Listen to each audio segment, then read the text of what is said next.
Jesus, greater than all my sin. How shall my tongue be? Muy bien, vamos a meditar en esta hora el último de los temas que tenemos previstos en esta serie de Maravillosa Gracia. Gracias a Dios por nuestros hermanos que están aquí con nosotros. Gálatas capítulo 1, versículo 1 al 3, para ver este último tema que se llama ¿dónde aplica la gracia? Y vamos a ver otra forma en donde tenemos que entender la gracia en todas estas aristas, en todas estas perspectivas que nos presenta la palabra de Dios para entender el regalo maravilloso que tenemos en Cristo Jesús. Dice en Gálatas capítulo 3, versículos 1 al 3, ¡ay Gálatas tontos! ¿Quién los ha hechizado? Pues el significado de la muerte de Jesucristo se les explicó con tanta claridad como si lo hubieran visto morir en la cruz. Déjenme hacerles una pregunta. ¿Recibieron al Espíritu Santo por obedecer la ley de Moisés? Claro que no. Recibieron al Espíritu porque creyeron el mensaje que escucharon acerca de Cristo. ¿Será posible que sean tan tontos? Después de haber comenzado su nueva vida en el Espíritu, ¿por qué ahora tratan de ser perfectos? Mediante sus propios esfuerzos. Esta carta es polémica cuando el apóstol Pablo a una comunidad de Galacia, allá en Asia, les está hablando acerca de cómo es posible que habían abandonado lo que habían aprendido de la gracia de Jesucristo, el regalo de Dios, para cambiarse a la religiosidad. Y en este caso a la religión judía, contra el judaizar, contra todas esas prácticas, todas esas ceremonias que ahora en Cristo estaban anuladas y comenzaba una nueva historia. Sin embargo, cuando nosotros vamos al término de religiosidad, vemos que este esfuerzo humano es muchas veces muy cautivante para las personas.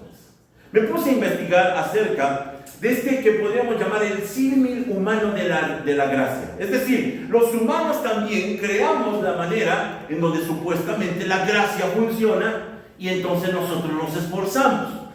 De allí viene la palabra religiosidad, del latín religare, que obviamente tiene esta idea, esta connotación de volver a unir lo que se había roto por causa de nuestro pecado. Sin embargo, la religión, que es el esfuerzo humano de vivir piadosamente para intentar agradar a Dios por medio del sacrificio personal, es desechado completamente por Dios. No es algo que le agrade. Nosotros pensamos en días como estos, bueno, no importa lo que creas, no importa dónde vayas, con que seas sincero. La realidad es que la palabra de Dios nunca enseña que la sinceridad va a ser el medio de salvación. Lo es la fe, pero no es la sinceridad. No está exclusivamente en un lugar como este, sino que más bien es la gracia la que rebasa cualquier religiosidad, la que va más allá de cualquier religión. Y allí vemos las palabras del apóstol Pablo a los Gálatas, que pueden ser las palabras hacia nosotros cuando hemos confundido el regalo de Dios y lo hemos transformado a esforzarnos, a tratar de ser mejores cada día.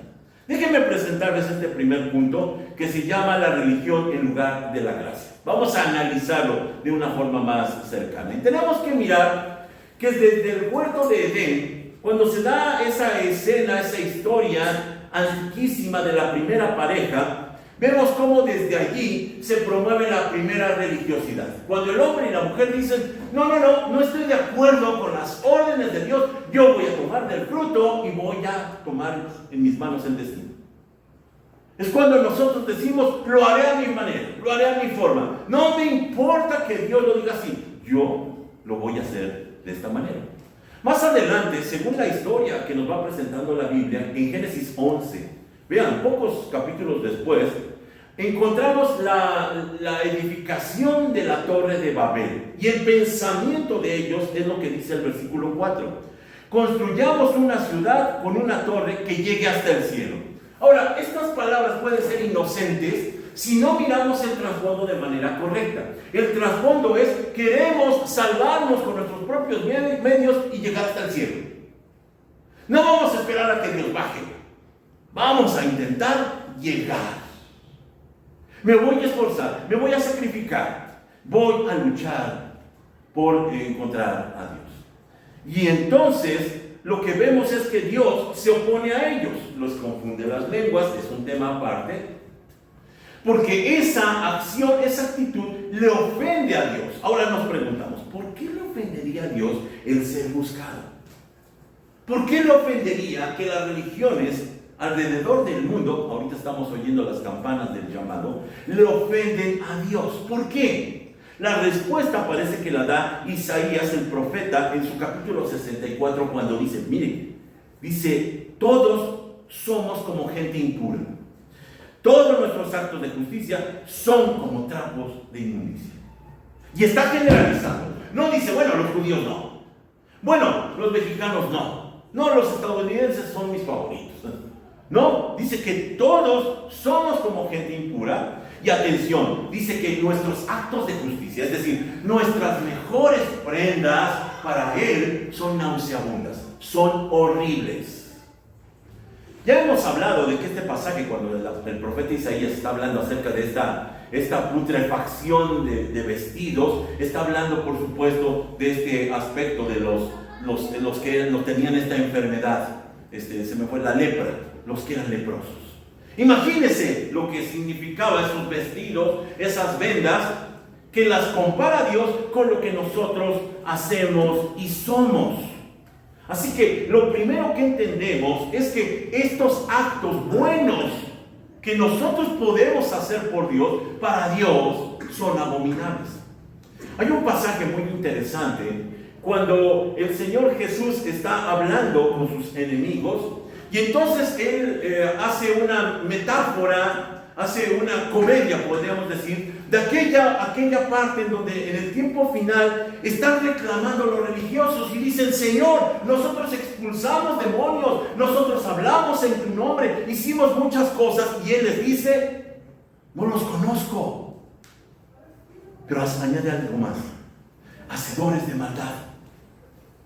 A ver, espérenme, hacedores de maldad.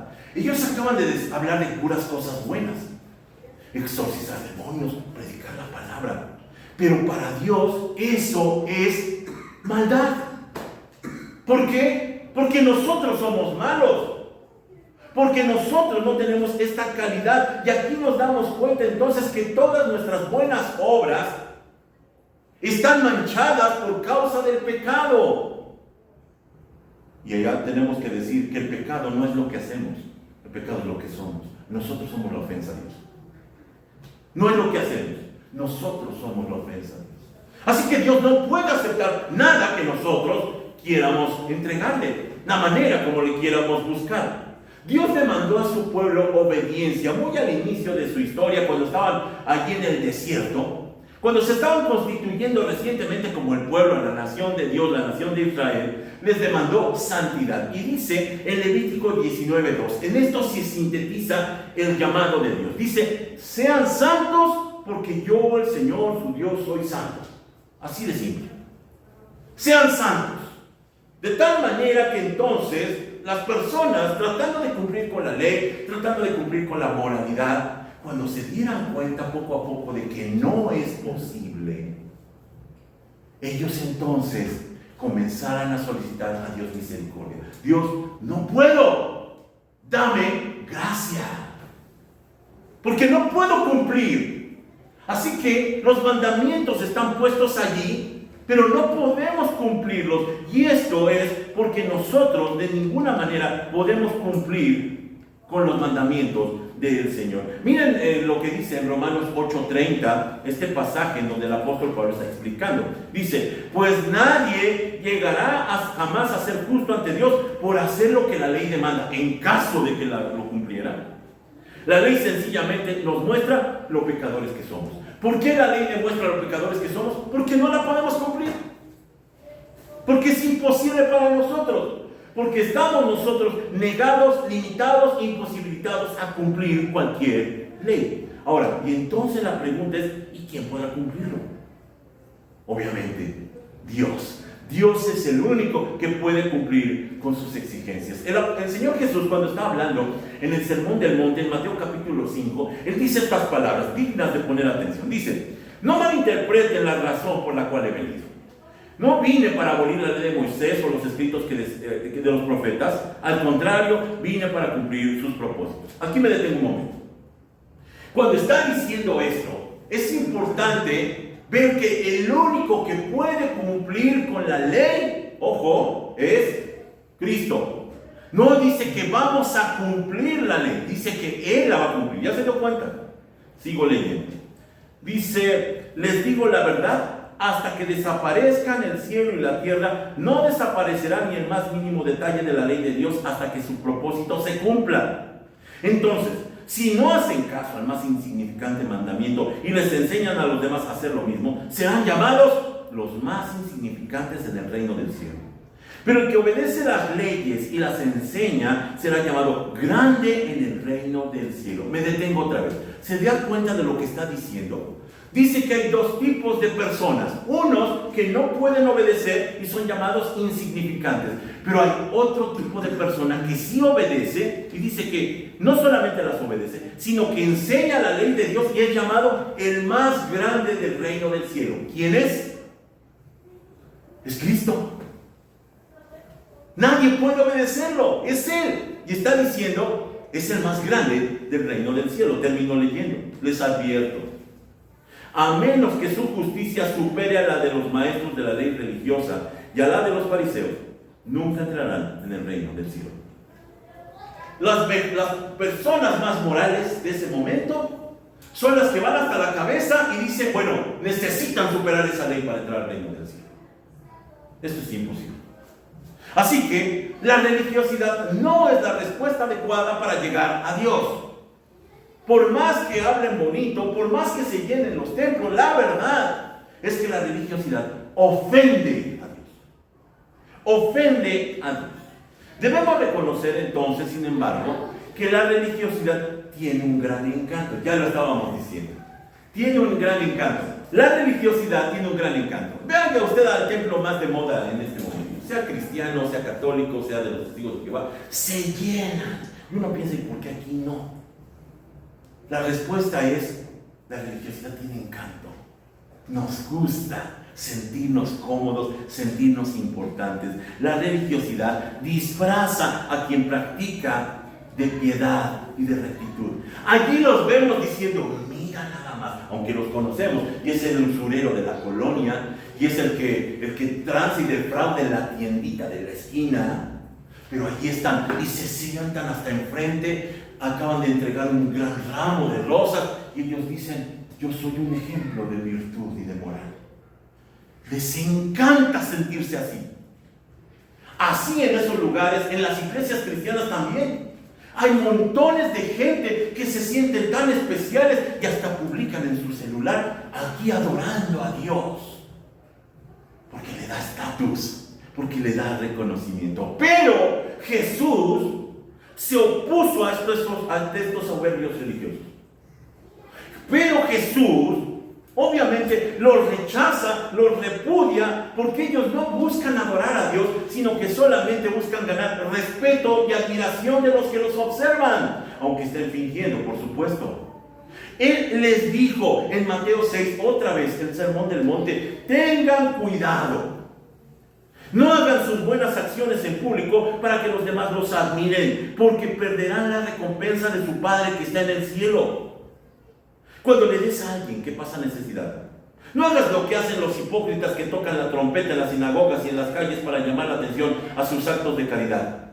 Les digo la verdad, no recibirán otra recompensa más que esa.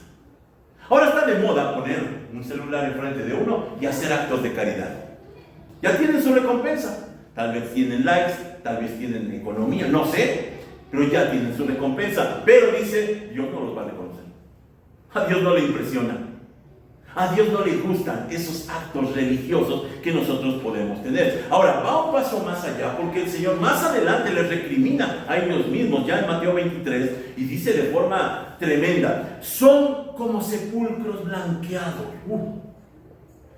Por fuera lucen hermosos, pero por dentro están llenos de huesos de muertos y podridos. Mire, el peor insulto que le podía decir usted a un judío era que era una tumba, porque para ellos era abominación.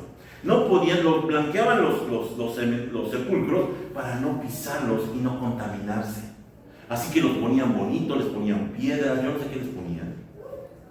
Pero Jesús nos compara a los religiosos, a los más morales de su comunidad, a los mejores, y dice, ustedes son como esos sepulcros. Por fuera dulces y hermosos, pero por dentro están llenos de pudrición. Esto es lo que piensa Dios de las religiones. Esto es lo que piensa Dios de todas las iglesias que están retacadas de religiosos. Ellos que están pensando, pues ya me estoy ganando el cielo. Y a veces tenemos esta actitud tan equivocada, en donde nosotros trabajamos y pensamos, ahora Dios es el que me debe a mí, porque yo ya hice algo por Él. Dios lo reprueba. El reclamo divino, a través de los años, con su pueblo fue el que dice en Oseas capítulo 6, versículo 6. Vea a lo que llevó a Dios a reclamar. Lo que pido de ustedes es amor y no sacrificios. Eran muy buenos para cumplir con los sacrificios, con las ofrendas. Eran muy buenos con las ceremonias. Eran muy morales. Pero dice Dios, yo lo que les pido es amor, no sacrificios. Esta sería una tremenda demanda a todas las iglesias. ¿Qué estás haciendo? ¿Estás tratando de halagarme? ¿Estás tratando de seducirme con tus ofrendas? Yo lo que pido es amor y no sacrificio.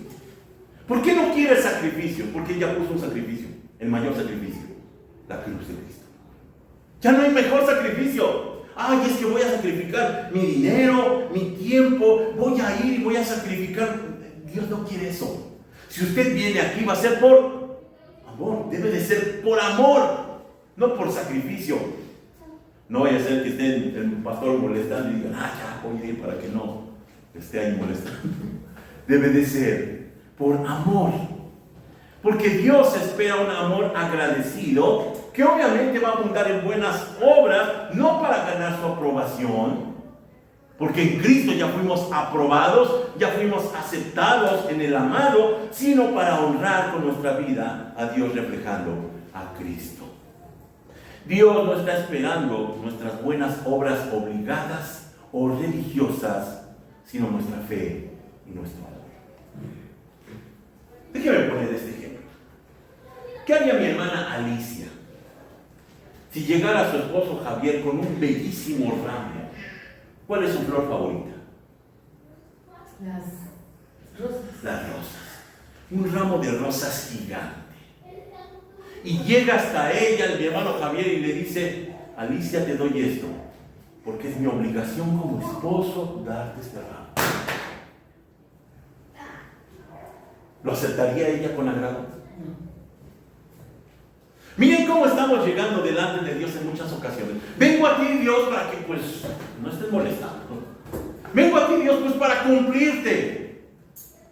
Pero Dios lo que quiere es amor y no sacrificios. Ahora, regresando nuevamente a esta analogía, ¿qué pasaría si mi hermano Javier llegara con ese mismo ramo de rosas, con mi hermana Alicia y le dijera, te doy este ramo porque te amo? Sí, la aceptaría. Hasta se deshace la hermana. Oh. Imagínense que nosotros tenemos este tipo de actitudes con Dios, en donde a veces decimos, te voy a cumplir, Dios, con tal de que me bendigas. Y Dios no se agrada, sino que se ofende. Ahora vamos un poco más hacia la aplicación, la gracia aplicada en la vida, porque estamos preguntando, bueno, entonces ¿cómo debemos vivir? Porque ya vimos que si estamos haciendo cosas con una mala intención, como por obligación, Dios no se agrada, porque eso es religiosidad. ¿Qué puedo hacer? Primero tenemos que entender y enfatizar que solamente Cristo puede cumplir con las demandas de su propia ley. Solamente Cristo. Ningún ser humano, nadie más que Cristo puede cumplir con la ley. Por eso, Él dice en Juan 15:5, dice, ciertamente, yo soy la vid, ustedes son las ramas. Los que permanecen en mí y yo en ellos producirán mucho fruto, porque separados de mí, ¿qué dice? No pueden hacer nada. decir, que si nosotros queremos hacer algo verdaderamente bueno, solamente lo podemos hacer cuando estamos unidos a Cristo. Si yo lo hago por mi iniciativa, no sirve. Debemos estar unidos a Cristo. Aquí hay una diferencia que vamos a estar enfatizando. Curiosamente, esta serie de sermones me llevó a otra. Aquí está el anuncio. Vamos a comenzar con una serie que se va a llamar En Cristo, porque creo que a veces no estamos ni conscientes de lo que significa ser cristiano. ¿Qué significa estar en Cristo? Y aquí es donde parece que me empiezo a introducir con este tema, cuando yo denuncio que hay una gran diferencia entre vivir para Cristo y vivir por Cristo. Vivir para Cristo implica mi esfuerzo, implica mi motivación, implica mi sacrificio. Vivir para Cristo. Muchos cristianos dicen, es que yo vivo para Cristo. Oiga, se oye de bien. Pero es muy distinto vivir por Cristo o vivir en Cristo. Porque allí Dios ya no quiere que me esfuerce. Allí ya no quiere Dios obras obligadas. Quiere amor. ¿Cómo le hacemos? Porque estamos acostumbrados a ser religiosos. ¿Cómo podemos adorar y amar a Dios con sus reglas? Vivir para Cristo implica un esfuerzo religioso, pero vivir en Cristo o por Cristo significa que Cristo vive en y por nosotros. Aquí hay un término teológico, vicario. El término muerte vicaria significa muerte en lugar de. Pero aquí está lo malo, que de pronto este término parece que nos dice, bueno, Dios te salvó y ahora tú tienes que dedicarte a Él. La realidad es que debe entenderse también como vida vicaria. Es decir, ya Dios nos sustituyó en la cruz para no morir, pero ahora nosotros somos sustituidos también para vivir. Ya no podemos vivir con esta vida que ya no nos pertenece porque le pertenece a Él. Él la compró, le pertenece a Él.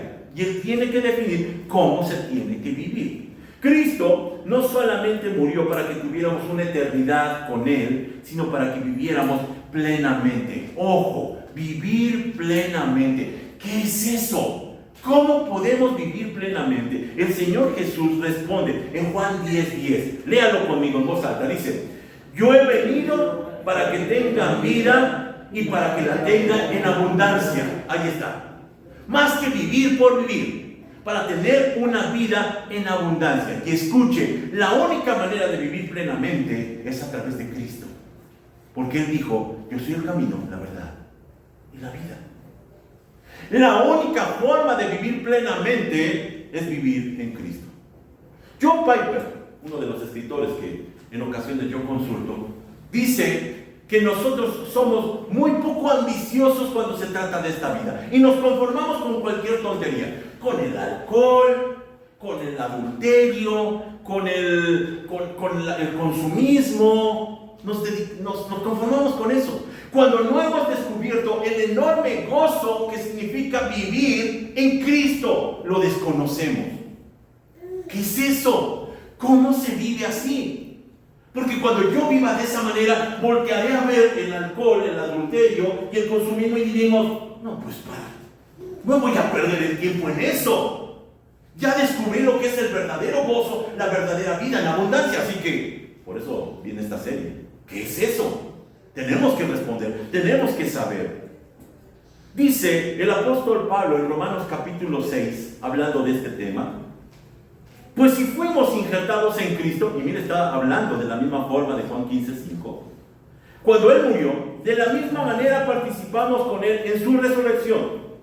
Sabemos que nuestra vieja naturaleza pecaminosa fue clavada en la cruz junto con Cristo. De esta manera, ya no está bajo el dominio del pecado, ni tiene que someterse a la esclavitud del pecado. Dice más adelante, versículo 11.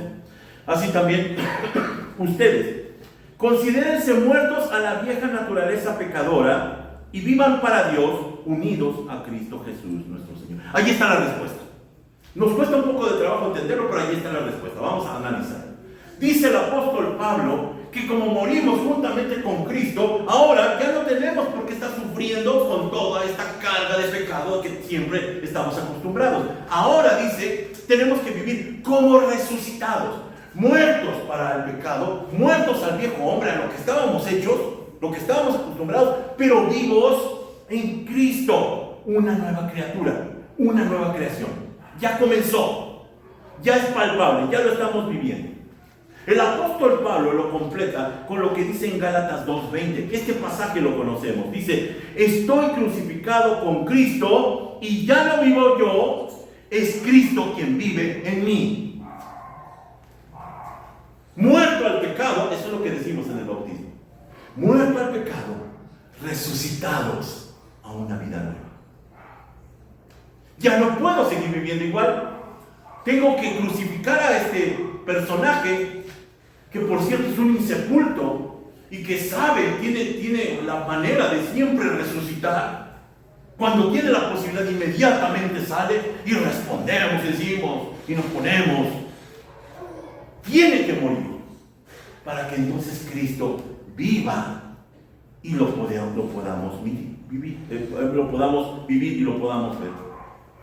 Es decir, lo que está proponiendo el cristianismo es una cruz para nosotros, para que entonces viva Cristo. Si yo estoy muerto, obviamente el único que puede vivir es Cristo. Así que no fuimos salvos por gracia para regresar a vivir por las obras de la ley. Este fue el error de los de Galacia, con lo que comenzamos. Y déjeme completarlo. Gálatas capítulo 3, los versículos 10 al 14. Vea esta lectura. Dice, sin embargo, los que dependen de la ley para hacerse justos ante Dios están bajo la maldición de Dios, porque las Escrituras dicen, maldito es todo el que no cumple ni obedece cada uno de los mandatos que están escritos en el libro de la ley de Dios. Ahí están los religiosos. Queda claro, entonces, que nadie puede hacerse justo ante Dios por tratar de cumplir la ley, ya que las Escrituras dicen, es por medio de la fe que el justo tiene vida. El camino de la fe es muy diferente del camino de la ley que dice, es mediante la obediencia a la ley que una persona tiene vida, por obligación, por cumplimiento. Pero Cristo nos ha rescatado de la maldición dictada en la ley. Cuando fue colgado en la cruz, cargó sobre sí la maldición de nuestras fechorías, pues está escrito, maldito todo el que es colgado en un madero. Mediante Cristo Jesús, Dios bendijo a los gentiles con la misma bendición que le prometió a Abraham, a fin que los creyentes pudiéramos recibir por medio de la fe al Espíritu Santo prometido. Aquí está, lo que está buscando Dios que nosotros podamos entender es que vivir por fe es creer que Dios obrará y hará las cosas en nosotros y por nosotros. En nosotros y por nosotros. Dice Filipenses 2:13, otro pasaje que seguramente usted va a reconocer. Dice, porque Dios es el que en vosotros produce así el querer como el hacer por su buena voluntad. Cuando yo estoy esperando en Cristo, Dios es el que toma la iniciativa y me hace actuar. Cuando yo tengo el control, me enojo, me ofendo. Pero cuando Él toma el control, es fácil aceptar la ofensa. Es fácil perdonar. Y es fácil decir, Señor, por ti, a esta persona la voy a amar, voy a bendecir a mi enemigo. Imagínense qué hubiera pasado si David hubiera enfrentado a Goliat en el nuevo pacto. Hubiera tenido que poner otra mejilla. Estamos hablando de eso. Ahora ya no se lanzan piedras contra los gigantes. Ahora es, vive en Cristo. ¿Cómo respondería Cristo? ¿Como tú respondes siempre? La respuesta es no. ¿Cómo puedo tratar a mi esposa? ¿Cómo puedo tratar a mi esposo? ¿Cómo puedo tratar a mis semejantes? Dejando que Cristo tome el control. Seguimos, por supuesto, en la pregunta. ¿Y cómo le hacemos? La respuesta yo la encuentro en Lucas capítulo 10. Es una historia que nos narra la vida de unos amigos de Jesús, Marta, María y Lázaro, pero dice de dos de ellas. Dice, durante el viaje a Jerusalén, Jesús y sus discípulos llegaron a cierta aldea donde una mujer llamada Marta los recibió en su casa. Su hermana María se sentó a los pies del Señor a escuchar sus enseñanzas, pero Marta estaba distraída con los preparativos para la gran cena. Me detengo allí. ¿Ya se dieron cuenta? ¿Quién le pidió de cenar? Nadie. Pero diríamos nosotros, pero hay que cenar, ¿no? Pero Jesús lo pidió. No lo pidió. Estamos haciendo muchas cosas que Dios no ha pedido. Ahora en las redes sociales ponen aquí cumpliendo con la voluntad de Dios. Dios se los pidió ¿cuándo? Yo no me di cuenta. Es su propio gusto. Ellos lo quieren hacer porque son religiosos. Sigue la historia. Entonces se acercó a Jesús y le dijo: Maestro, ¿no te parece injusto que mi hermana esté aquí sentada mientras yo hago todo el trabajo? Dile que venga a ayudarme. Ahí está el religioso. ¿Por qué tú no te esfuerzas? ¿Que en tu iglesia no te exigen? Tienes que cumplir con el diezmo, tienes que cumplir con tu asistencia, tienes que cumplir con esto y con esto y con esto. Allí están. Los religiosos siempre están criticando al que está esperando en Dios. Dile que me ayude. El Señor le dijo: mi apreciada Marta, estás preocupada y tan inquieta con todos los detalles. Hay una sola cosa por lo que vale la pena preocuparse. María la ha descubierto y nadie se la quitará. Primeramente estamos viendo y reiteramos, Marta representa el esfuerzo y el sacrificio religioso. Siempre afanados. Las iglesias llenas de actividades. Actividades para mujeres, actividades para hombres, para jóvenes, actividades para esto, actividades. Dígame, ¿en dónde en la Escritura alguna vez estuvo definido que tuviéramos esas actividades? No. Dice que el cristiano debe escuchar la palabra. Esto es lo que estamos haciendo. Pero queremos servicios para esto y para el otro, aunque no aceptamos, pero queremos todo. Actividades, porque vamos a cumplir la voluntad de Dios. Ahí está Marta, afanada haciendo la cena que nunca Dios le pidió. Pero por el otro lado está María. Y María está haciendo lo mismo que están haciendo ustedes. Sentados y escuchando. Oh, qué inútil, dice el religioso.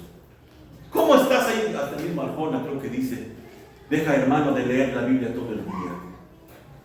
¿Cómo vas a estar allí perdiendo el tiempo? Y María, de pronto, lo que estamos viendo es que parece inútil. ¿Cómo estar con tu Biblia? ¿Cómo estar orando? Eso es vivir en Cristo. Escuches. Si el Señor Jesús hubiera tenido sed, le hubiera apetecido un vaso de agua, ¿quién hubiera escuchado la orden y lo hubiera atendido? ¿Marta o María? Marta no, porque estaba ocupada, estaba perdida. Pero la que estaba escuchando allí cerca era María. ¿Sabe que antes de que nosotros hagamos obras religiosas, necesitamos sentarnos y escuchar? Y hasta que el Señor Jesús diga: levántate, me levanto. ¿Cómo debo de actuar todos los días? Yo no se lo voy a decir. Se lo va a decir el Señor. ¿Y cómo se lo va a decir? Cuando esté escuchándolo todos los días. Me causa curiosidad que en algunos casos, por ejemplo ahora en que estamos compartiendo en Zoom, hay personas que lo ven hasta 2 veces la misma lección. Yo digo, bueno, yo me pregunto ¿para qué? Pues para entenderla. Están sentados. ¡Qué inutilidad! No, eso es lo que se espera. En lugar de estar ocupado con las actividades que no me pidieron. Dios espera ser servido con sus reglas, no con nuestros esfuerzos, no con nuestras nuevas buenas ideas, no con aquella iniciativa que tenemos. No, Dios no espera eso. Ay, es que se me ocurrió una buenísima idea para servir a Dios. Guárdesela. Aquí en esta iglesia y en nuestras vidas no vamos a mover un solo dedo hasta que Dios no nos diga hazlo. Amén. Es lo que tenemos que hacer. Tenemos que seguir esperando. Pero pastor, ¿por qué no hacemos una campaña? ¿Por qué no hacemos? Porque Dios no me lo ha dicho. Si usted se lo dijo, dígame. No vaya a ser que estemos haciendo nuestra voluntad y no la de Él. Así que debemos esperar y conocer a Dios para que en el momento de revelarse su voluntad, nosotros la cumplamos inmediatamente. El deseo de Dios es que reconozcamos la capacidad que ahora tenemos en Cristo para vivir. Tenemos un potencial maravilloso para vivir, pero escuche, ese potencial no puede ser desatado hasta que nosotros muéramos a nuestras propias ideas. Hasta que utilicemos la cruz. Por eso aquí está la cruz. Hasta que nosotros nos crucifiquemos y digamos, no, esta vez no lo voy a hacer como siempre. Voy a esperar en Dios. Así que mi recomendación es, hermano, no estorbe a Dios. No estorbe al Señor.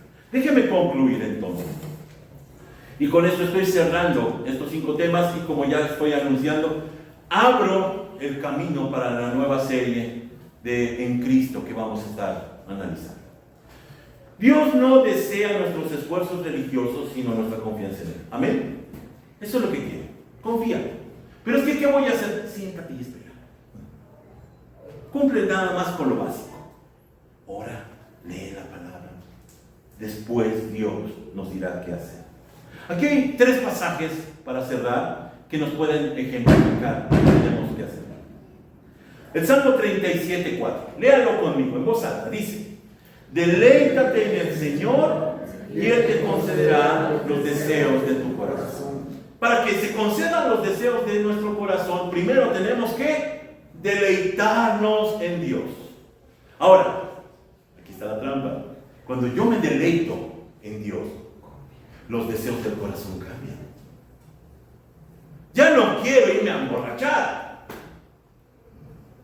porque ya me estoy deleitando en las cosas de Dios. Estoy tan absorto en su palabra que digo, ¿y qué voy a ir a hacer allá? Te están hablando los amigos por teléfono. ¿Sabes qué? No puedo. Adiós.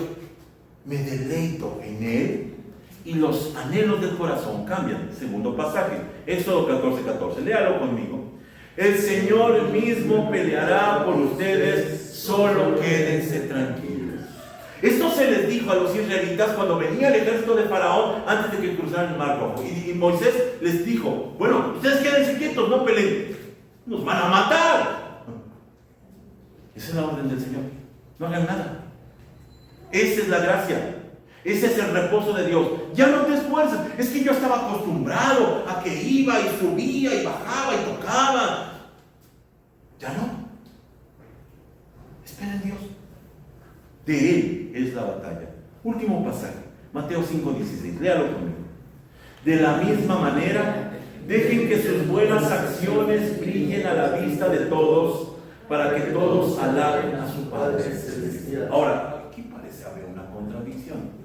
Dejen que brillen sus buenas obras.